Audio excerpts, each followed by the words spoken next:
आया है। Human rights act पढ़ाया है 1993 का। तो मैंने लास्ट वीडियो में लास्ट टाइम कहा था, मैंने बोला था कि आप लोगों को कुछ अंतर्राष्ट्रीय स्तर पे भी प्रोविजंस पढ़ने पड़ेंगे जो कभी कभी आपके एग्जाम की दृष्टि से महत्वपूर्ण है, एग्जाम में पूछ भी लिए जाते हैं, उसमें क्वेश्चन भी आ जाता है। तो कल मैंने आप लोगों को नोट डाउन करने के लिए कुछ टॉपिक दिए गए थे, जिसमें से बताया था कि इंटरनेशनल कन्वेंशन कौन कौन से हैं, इंटरनेशनल कोविनेंट कौन कौन से हैं, इंटरनेशनल प्रोटोकॉल कौन कौन से हैं, और रीजनल प्रोटोकॉल से रीजनल कन्वेंशन कौन कौन से हैं प्रोटेक्ट टू ह्यूमन राइट्स, यानी मानव अधिकारों के संरक्षण के लिए। तो चलिए आज हम उस महत्वपूर्ण विषय पे बात करते हैं कि यूनाइटेड नेशन जो है, जिसको हम संयुक्त राष्ट्र संघ बोलते हैं, तो उसको बनाने के पहले एक चार्टर तैयार किया गया था, जिसको संयुक्त राष्ट्र संघ का चार्टर यानी कि चार्टर्स ऑफ यूनाइटेड नेशंस बोला जाता है। तो उस चार्टर में मानव अधिकार के विषय में कहां कहां प्रोविजंस किए गए हैं, किस किस आर्टिकल में मानव अधिकार के लिए प्रावधान किए गए हैं, आज हम उन प्रावधानों के बारे में डिस्कशन करेंगे। तो सबसे पहले हम बात करते हैं संयुक्त राष्ट्र संघ के चार्टर की प्रस्तावना। उस प्रस्तावना में भी मानव अधिकारों के विषय में कुछ बताया गया है। तो क्या बोलती है प्रस्तावना में? प्रस्तावना में कहा गया है कि सभी पुरुषों और स्त्रियों में किसी भी आधार पर भेदभाव नहीं किया जाएगा। एक किसका कर्तव्य होगा? संयुक्त राष्ट्र संघ के जो भी सदस्य हैं या इस चार्टर के जो भी मेंबर हैं, उनका यह कर्तव्य होगा, उनकी यह ड्यूटी होगी कि अपने अपने राष्ट्रों में या विश्व में कहीं भी स्त्रियों और पुरुषों में किसी भी प्रकार का, चाहे वह जाति के आधार पर हो, चाहे लिंग के आधार पर हो, चाहे भाषा के आधार पर हो, और चाहे धर्म के आधार पर हो, किसी प्रकार का कोई भेदभाव नहीं किया जाना चाहिए। अगर किसी भी प्रकार का कोई भेदभाव होता है कहीं पे, तो माना जाएगा कि अंतरराष्ट्रीय स्तर पे अभी हम मानव अधिकारों को अचीव करने में या मानव अधिकारों को प्रोटेक्ट करने में सफल नहीं हुए हैं। हमारे जो चार्टर है आपका यूनाइटेड नेशंस का, उस चार्टर के सिद्धांत जो दिए गए हैं, उसकी प्रस्तावना में जो बातें की गई हैं, उसके अनुच्छेदों में जो बातें की गई हैं, उन अनुच्छेदों में जो बातें की गई हैं, उन उद्देश्यों को पाने में हम अभी असफल हुए हैं। तो भाई सभी राष्ट्र जो यूनाइटेड नेशंस के हैं, जो भी मेंबर्स हैं, उन सभी का यह कर्तव्य बनता है, उनका यह दायित्व बनता है कि वह मानव अधिकारों की रक्षा करे, संवर्धन करे। किसी भी व्यक्ति के साथ में ना तो जन्म के आधार पर, ना ही धर्म के आधार पर, ना ही लिंग के आधार पर किसी भी प्रकार का कोई भेदभाव नहीं होना चाहिए। अब नेक्स्ट जो बात की गई है वो की गई है आपका आर्टिकल 1, यानी किसके आर्टिकल की बात कर रहे हैं हम लोग?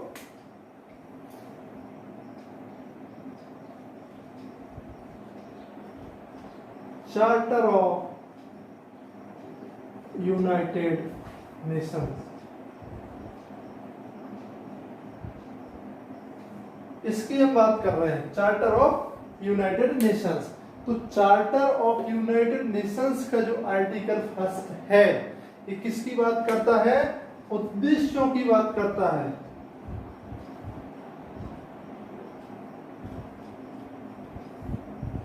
ऑब्जेक्ट्स की बात करता है। इसके चार्टर के कुछ उद्देश्य दिए गए हैं। वो उद्देश्य क्या क्या है कि जैसे maintain to international peace and security, अंतरराष्ट्रीय स्तर पे शांति व्यवस्था बनाए रखना, राष्ट्रों के बीच में किसी भी प्रकार का कोई डिस्प्यूट नहीं होना चाहिए। हमें किसी भी ऐसे डेंजरस जो इंस्ट्रूमेंट्स हैं, डेंजरस जो वेपन्स हैं, उनका हमें इस्तेमाल नहीं करना चाहिए। इस तरीके से कुछ उसके उद्देश्य दिए गए हैं आर्टिकल 1 में, जिनमें से एक प्रमुख उद्देश्य ये भी है कि हमें संयुक्त राष्ट्र चार्टर में जो भी मानव अधिकारों के लिए प्रावधान किए गए हैं, उन प्रावधानों को बचाने का हमें कार्य करना है, उन प्रावधानों को हमें लागू करवाने का काम करना है संपूर्ण विश्व में। और जो भी है मानव अधिकार किसी व्यक्ति के, तो उनके मानव अधिकारों का उल्लंघन होने से हमें रोकना है, उनको संरक्षण प्रदान करना है। अब वो संरक्षण किसी भी तरीके से हो सकता है। किसी भी व्यक्ति के मानव अधिकार जो हैं उनमें ना तो जाति के आधार पर भेदभाव होना चाहिए, न आर्थिक रूप से भेदभाव होना चाहिए, न सामाजिक रूप से भेदभाव होना चाहिए, न लिंग के आधार पर भेदभाव होना चाहिए, न धर्म के आधार पर भेदभाव होना चाहिए। तो इस तरीके के जो भेदभाव व्याप्त हैं, जो कुरीतियां या लोगों के बीच में व्याप्त हैं, उनको हमें मिटाने का प्रयास करना है। ये आपके इस चार्टर का ऑब्जेक्ट है। अब आर्टिकल 13, तो भाई जैसे हमने बताया था कि चार्टर जब हम पढ़ेंगे तो उस चार्टर में 6 प्रकार की ऑर्गन्स की बात की गई है आपकी, यानी संयुक्त राष्ट्र संघ के 6 प्रमुख अंग बताए गए हैं, जिनमें से एक प्रमुख अंग क्या है आपका, जनरल असेंबली। इसको बोला जाता है साधारण सभा, साधारण महासभा बोला जाता है इसको। तो इसमें आपके 13 जो है आर्टिकल, इसमें महासभा जो जनरल असेंबली है, साधारण महासभा जो है उसकी ड्यूटी बताई गई है।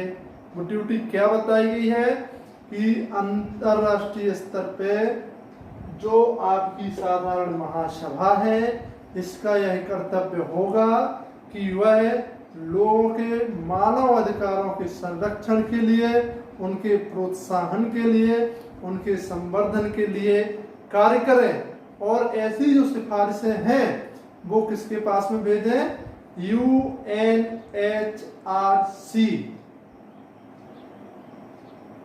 यानी कि ह्यूमन राइट्स कमीशन जो है, संयुक्त राष्ट्र संघ का ह्यूमन राइट्स कमीशन जो है, उसके पास में सिफारिशें भेजने का काम किसका होगा, आपकी जनरल असेंबली का।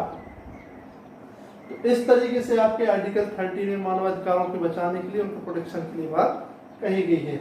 आर्टिकल 55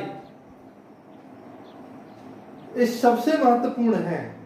आर्टिकल 55 क्यों महत्वपूर्ण है, इसमें duties of all members in United Nations and charter, यानी कि इसमें उन सभी सदस्यों की ड्यूटीज बताई गई है जो आपके संयुक्त राष्ट्र संघ के चार्टर के सदस्य हैं या संयुक्त राष्ट्र संघ के सदस्य हैं, मेंबर हैं, उनकी ड्यूटी बताई गई है 55 में। वो कौन कौन सी ड्यूटीज हैं उनकी, पहला है ह्यूमन राइट्स से रिलेटेड ड्यूटीज बताई गई है। तो पहला क्या है, जीवन स्तर को ऊंचा उठाना। इसे बताया गया है कि जो भी यूनाइटेड नेशंस के मेंबर होंगे, जो भी सदस्य होंगे, उन राष्ट्रों की अपनी ड्यूटी होगी, उन सदस्यों की ड्यूटी होगी कि वो अपने अपने यहाँ पे अपने अपने राष्ट्र में लोगों के जीवन स्तर को ऊंचा उठाने का प्रयास करें। जो गरीब लोग हैं उनको मिडिल क्लास में प्रमोट कराएं, या जहां पर उनके मौलिक अधिकारों का उल्लंघन हो रहा है, ह्यूमन राइट्स का उल्लंघन हो रहा है, उनके संरक्षण के लिए अपने यहाँ पे कानून बनाएं। अब वो तरीका कोई भी हो सकता है, चाहे वो कानून बना करके लागू करवाएं, चाहे वो राजनीतिक तरीके से लागू करवाएं, वो कोई भी तरीका हो सकता है, लेकिन उनकी यह ड्यूटीज बनती है, उनका यह कर्तव्य बनता है कि वो अपने यहाँ पे लोगों के जीवन स्तर को सुधारें, लोगों की लाइफ के जो स्टेटस है उसको प्रमोट करें। नेक्स्ट जो ऑब्जेक्ट बताया गया, जो ड्यूटीज बताई गई है, वो बताई गई है आपकी आर्थिक और सामाजिक सांस्कृतिक, इकोनॉमिक, सोशल और कल्चरल।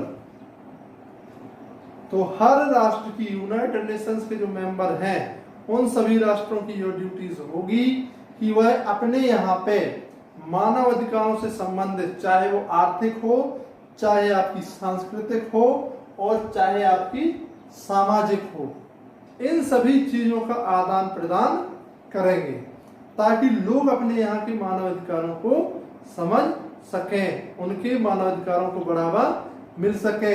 वो बढ़ावा हमें आर्थिक रूप से भी करवाना है, सामाजिक रूप से भी देना है, और सांस्कृतिक रूप से भी उनको बढ़ावा देना है। नेक्स्ट जो बात की गई है ड्यूटीज की, वो है शैक्षणिक सहयोग की अभिवृद्धि। तो संयुक्त राष्ट्र के सभी सदस्यों की यह ड्यूटीज बनती है कि वो अपने यहाँ पे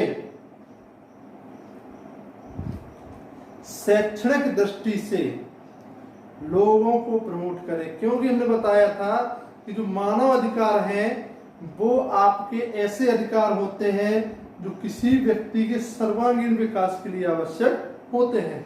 तो भाई हमारे मानसिक विकास के लिए सबसे जो महत्वपूर्ण है वो है शिक्षा का होना।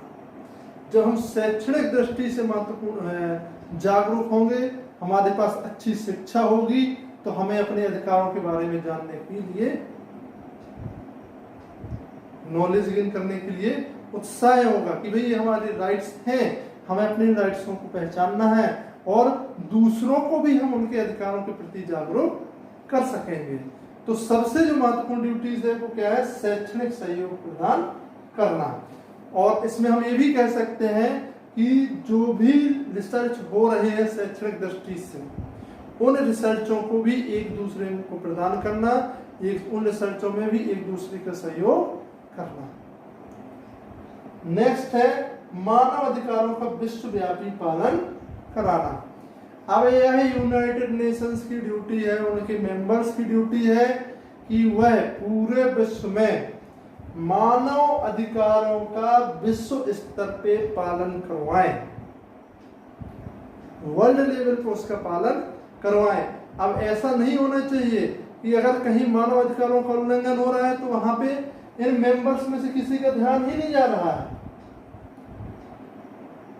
सब कुछ ठीक ठाक चल रहा है। ऐसा नहीं होना चाहिए। ये उनकी ड्यूटी बनती है, यह उनका कर्तव्य बनता है कि पूरे विश्व में उस मानव अधिकारों के प्रति लोगों को जागरूक करें, उनके अधिकारों के प्रति उन्हें बताएं, उनका पालन करवाएं कि आपके क्या मौलिक अधिकार हैं और आपको कैसे इनको अचीव करना है। और कोई यदि आपको मौलिक अधिकारों का उल्लंघन करता है तो उसके लिए क्या प्रोविजंस किए गए हैं। तो ये तो थे आपके आर्टिकल 55, जिसमें यूनाइटेड नेशंस के जो मेंबर्स हैं उनकी ड्यूटीज बताई गई है कि उन्हें ये 4 प्रकार के काम करने पड़ेंगे। नेक्स्ट है आपका आर्टिकल 56।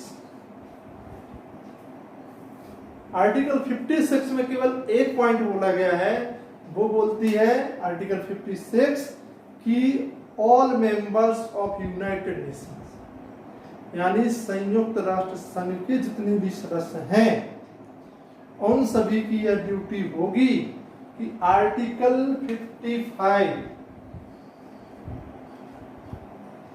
यानी कि आपके आर्टिकल 55 में जो ऑब्जेक्ट बताए गए हैं ये 4,